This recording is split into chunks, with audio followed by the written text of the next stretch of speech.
While gathering wood for a fire, Nick noticed a terrifying sight. Several strangers were approaching through the forest behind him. Realizing the danger, he hurried back to camp without collecting the rest of the wood. He covered the house with branches. Nick's father, sleeping behind him, also heard the noise. He got up and looked out to see the strangers slowly approaching their camp. Knowing they were in serious trouble, the father quickly packed their belongings and prepared to escape with his children. He kicked open the back door and told Nick to help his sister out first. However, Nick's sister couldn't walk. Understanding the urgency, their father took them both to the septic tank, opened the toilet cover, and pushed Nick and his sister inside to hide. The strangers were already closing in. The father, armed only with a tree branch, rushed to fight them off. Despite his efforts, he was outnumbered. The strangers, there were 4 of them, quickly overpowered him. One of them slashed his neck, killing him. From the septic tank, Nick and his sister could only watch helplessly as their father was killed. The strangers tied the father's body to a branch with ropes, planning to carry it back with them. Nick and his sister were terrified. The leader of the group, a man with a beard, suddenly stopped near the septic tank. He noticed the round opening and suspected something might be hidden inside. As he tried to lift the cover, Nick held it down tightly from below. The bearded man sniffed the air, suspecting something strange, but eventually moved on. Once the strangers left, Nick and his sister climbed out of the tank. To their horror, the camp had been ransacked, and all their supplies, including the medicine Nick's sister needed to survive, were gone. Without the medicine, Nick knew his sister wouldn't last more than a few days. Overwhelmed with despair, he considered ending her suffering with a pillow, but couldn't bring himself to do it. Left without their father, Nick knew he had to take action. He camouflaged their home with branches, placed their only water source near his sister's window, and set out to find the medicine. On his journey, Nick encountered a young boy who noticed him and ran toward an abandoned factory. This factory turned out to be the boy's home, where Nick found an old man with white hair. Nick took some clothes from the factory, including the old man's coat, but didn't harm them. Continuing his journey, Nick followed a trail of blood until he came across a bonfire. In the fire, he saw his father's head, confirming that the strangers had eaten him. Heartbroken, Nick buried his father's remains in a shallow grave and resolved to track down the killers. Climbing a tall tree for a better view, Nick spotted smoke rising from the forest. However, he fell from the tree before he could move towards it. Although not seriously hurt, he soon heard wild dogs approaching. Knowing he couldn't outrun them, especially while injured, Nick quickly lit a bonfire using ashes from the ground.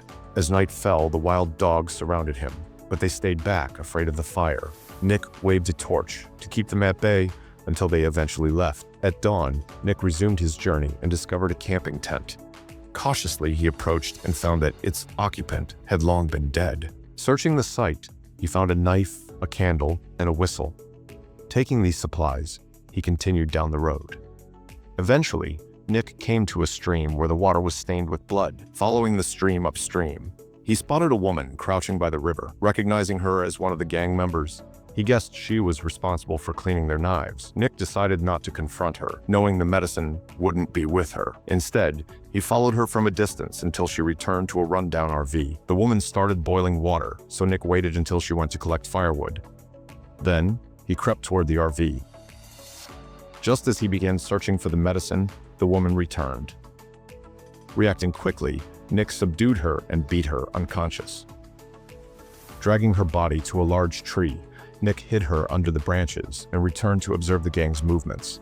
He noticed that they had captured a little boy, seemingly to be used as food. While Nick struggled to come up with a plan, one of the gang members started walking toward him. Nick quickly hid behind a tree, holding his breath. The man who had come near was only there to urinate. However, as he was about to leave, he spotted Nick's axe on the ground. The man rushed back to alert his accomplices. The gang began searching the area with their weapons. Nick used a leaf to suffocate the woman and bury her quietly. He then sneaked into the RV, hoping to rescue the little boy lying inside. The boy mistook Nick for a threat and screamed in fear. The noise alerted an injured gang member resting in the RV, who prepared to check outside. Acting fast, Nick resumed searching for medicine. He found a locked box, but couldn't open it despite several attempts. He had no choice but to hide under the RV. Outside, the gang leader, a man with a beard, grew angry over the failed search and noticed mud on the box. He realized the intruder was still nearby. The gang resumed searching the woods, but this time they found the woman Nick had buried. She appeared to have been close to the bearded man, who was devastated to see her dead. Filled with sorrow, the gang held a cremation ceremony for her. Nick remained hidden under the RV all night.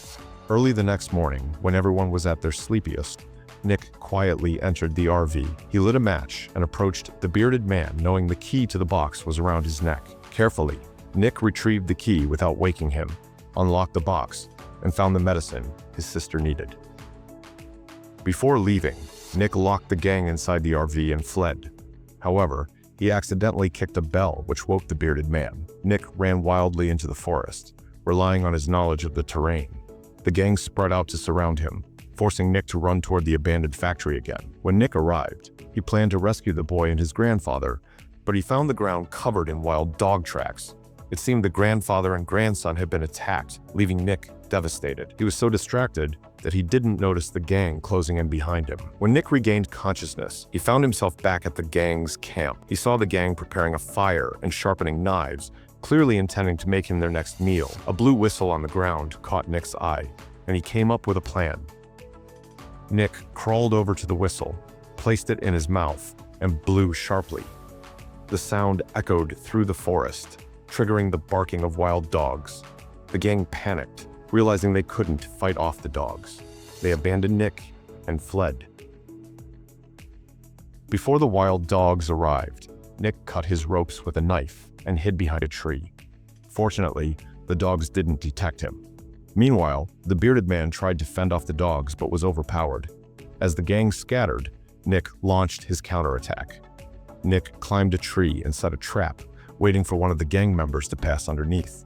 He jumped down, ambushed the man, and took him out. Disguising himself in the gang member's clothing, Nick repeated the tactic, eliminating another enemy. Now, only the bearded man remained. Before the final confrontation, Nick shot an arrow into the bearded man's thigh. Just as their fight began, wild dog barks echoed again, forcing Nick to flee.